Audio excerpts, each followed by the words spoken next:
Good day, I am Wumi Agbola, and this is a presentation on the topic Networking and Business Success, Insights and Applications for Bombardier.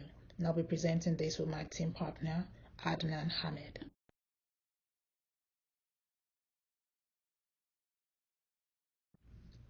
This presentation is based on a research paper that we've taken time to study and review. The title is Reviewing the Role of Networking in Business, USA and Global Perspective, authored by the names we have just under it, under the title. Now we'll be taking insights from this paper and applying it to a Canadian company, in this case Bombardier.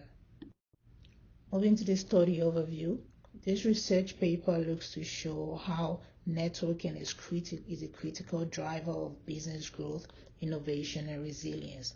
The methods used in this study include literature review of other past article and research, as well as case examples from the US and global perspective, including regions like Europe, Asia, and Africa. Now, what is networking? According to the research, networking is building and maintaining relationships that provide access to information, opportunities, and resources. The paper looks at two major forms of networking. We have the formal networking, which is people meeting in formal settings like industry events, trade shows, professional associations. We also have the informal networking, where people build personal connections beyond the event and beyond the formal platforms. Networking presents some values to businesses, values including opening doors to new markets, suppliers, and partners, as well as enhancement of trust, credibility, and reputation that can give a business great value in a very competitive industry. Also, it facilitates knowledge transfer and innovation. The study examines networking from two major perspectives, the US perspective and the global perspective. The global perspective included regions like Europe, Asia, and Africa. Now, starting with the US perspective, the US networking hub has two major hubs that was discussed in the paper. First is the Silicon Valley, which is an innovation hub that has a paid forward culture and is built on collaboration and connectivity, and that drive mentorship, venture capital support, and new ideas. Then secondly is the Wall Street, which is more of a high stake financial environment where networking is about building trust and credibility that help with people creating strong relationships that play a part in deal making. Now, this US perspective also takes a case study into consideration, and that is the Chicago's 1871 hub, which is an entrepreneurial hub where shared spaces, mentorship, and collaboration for startup growth. And from this Chicago's 1871 hub, startups in this hub achieved faster growth with mentorship and collaboration. The study also highlights the differences in networking across regions like Europe, Asia, and Africa, and called this the global perspective, considering firstly Europe, which has a networking style that is a mix of formal and informal networking. So this was basically people moving between industry events, trade shows, and also personal connection. Also there is Asia, which was more of a long-term trust building networking situation. Here you had to take time to build people's trust in you before a transaction took place. Then there's also Africa, where networking was based on sharing common values or communal relationship driven kind of network. And the article also emphasizes that networking is context specific. Now this looks into the industry where networking depends on the kind of industry that you play in. its form and impact vary by industry. First, looking at the tech industry, where networking situation was one that drove innovation and knowledge exchange in events like Web Summit and Consumer Electric Show, which is one of the largest global tech trade shows. It also looks at the finance industry with hubs across London, Singapore, Dubai, where networking facilitated capital flows and partnerships. Also looks at the healthcare industry, where the goal was more of a collaboration and knowledge sharing based kind of networking in conferences. Considering that not everyone can make it for events or meet with people personally or in person, the study shows how digital platforms play a part in networking. Basically, how digital platforms break physical barriers and promote networking and collaborations. Now, I'll be linking the case studies from this research straight with the digital platforms, starting with LinkedIn, where the platform has moved beyond just employing people. It's now more of a professional branding. Taking IBM as a case study, where the company uses LinkedIn to share thought leadership content and global focused community to build global focused community. Also, Microsoft that makes use of Twitter, a which is now X, a platform for real-time conversation. So Microsoft uses Twitter for product updates and customer interaction. We also have the virtual event platforms like Zoom and Teams. There's also GitHub, which functions as a virtual community for developers, and it's also used by startups for collaborations, networking, and connecting with investors. Also, Kiva is another case study that the paper looks into. It's a micro lending platform that leverages digital networking to connect lenders and entrepreneurs, and also builds a global community around financial inclusion. Now I'll leave it to my team member to take us through the challenges and opportunities of this paper, of key findings, and also the conclusion. Networking in global business presents both challenges and opportunities. On the challenge side, cultural sensitivities and language barriers often cause misunderstandings that slow collaboration. Business norms also vary. Some cultures prioritize building relationships before deals, while others expect quick and direct negotiations. These differences can make it harder to establish trust. At the same time, effective networking creates powerful opportunities. It opens doors to new markets guided by local partners who understand customer needs and regulations. It enables knowledge transfer, giving companies access to global best practices and emerging technologies. And it fosters innovation partnerships where organizations co-develop new solutions and strengthen competitiveness. Overall, overcoming cultural and communication hurdles allows businesses to unlock networking's real value, growth, learning, and innovation. In conclusion, the study shows that networking is transformative, not just transactional. US cases highlight its adaptability, whether in Silicon Valley's open innovation or Wall Street's trust based deals. Globally, success depends on cultural intelligence, that is, navigating sensitivities, norms, and communication styles. Digital platforms like LinkedIn, Twitter, and virtual conferences make networking borderless, breaking down physical barriers. Ultimately, networking emerges as a strategic investment, fueling knowledge transfer, driving innovation, and creating sustainable growth in today's interconnected business world. Thanks, Adnan. We will now be taking insights from this research paper and applying them to Bombardier. We are focusing on Bombardier because it's a Canadian company headquartered in Montreal, Quebec, and customers in over 50 countries. Bombardier currently has challenges that can take solutions from the insights we've gotten out of this research paper. Looking at the right hand side, the pie chart shows that North America is dominating in the business jet deliveries by region, However, when you move to the left-hand side, we would see that there is a high growth and future demand forecast for Asia Pacific and Middle East. Currently, Bombardier shares about 50% of the market share in Asia Pacific and Middle East with its two major competitors, and this shows a need for stronger networking for Bombardier to establish or secure dominance in this region.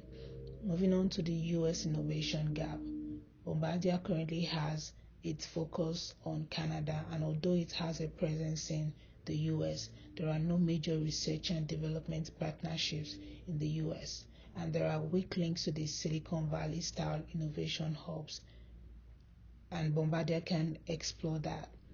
There is also regional networking complexity, considering that networking practices differ by region.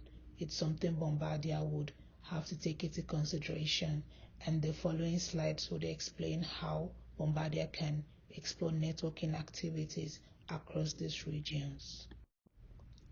First, we'll be taking insights from the two major networking hubs in the US and applying them to Bombardier, starting with the Silicon Valley Networking Hub.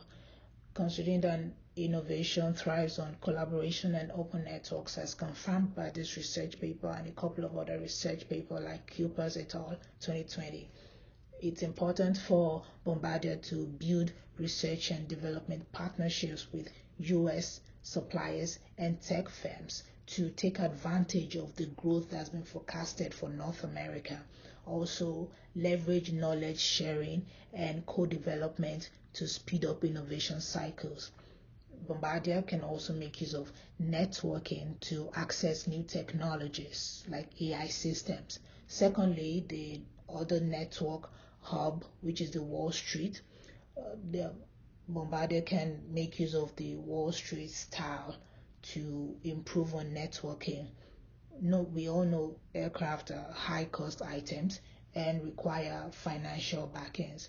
It's important for Bombardier to build long-term trust with key operators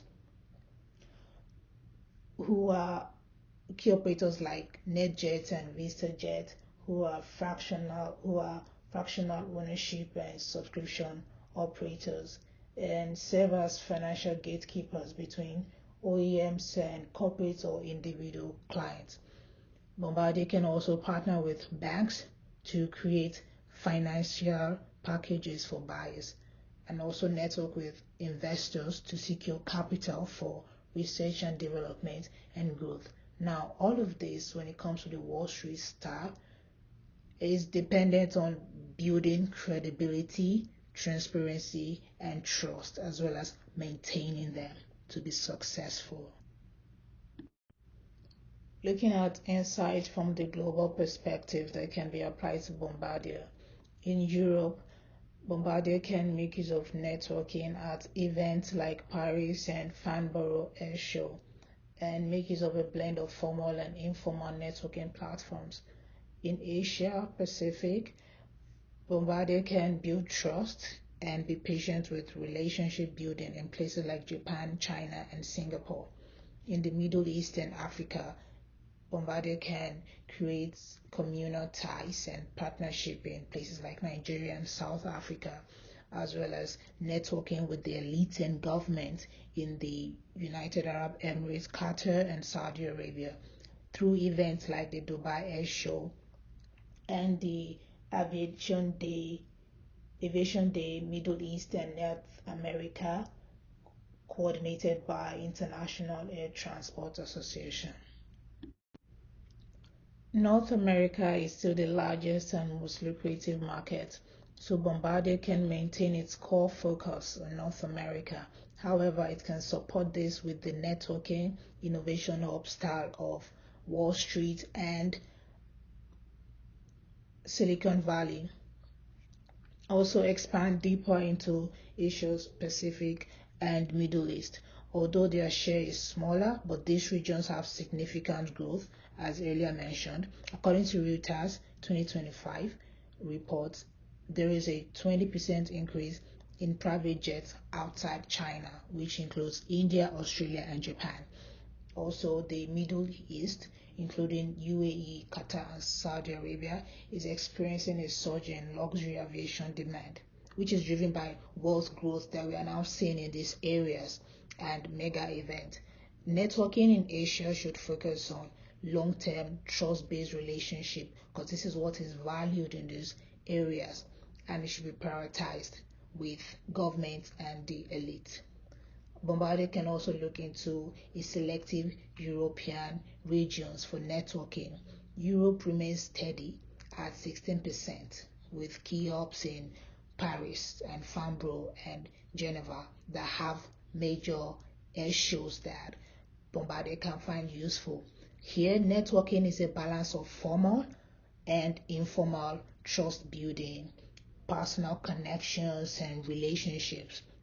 The key takeaway from this is that North America dominates today, but Bombardier should expand proactively into Asia Pacific and the Middle East for future growth.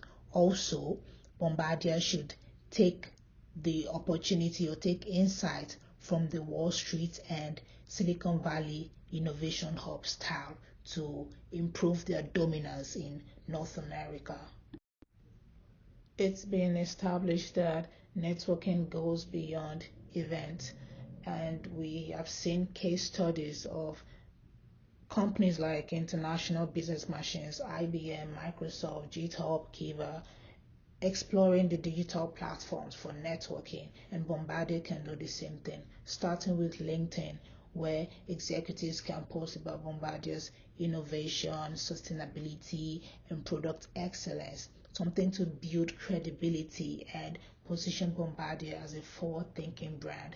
Also, Bombardier can make use of virtual events for global customers as not every client can attend air shows and in-person showcases. Also, not all partners and suppliers will be at this event.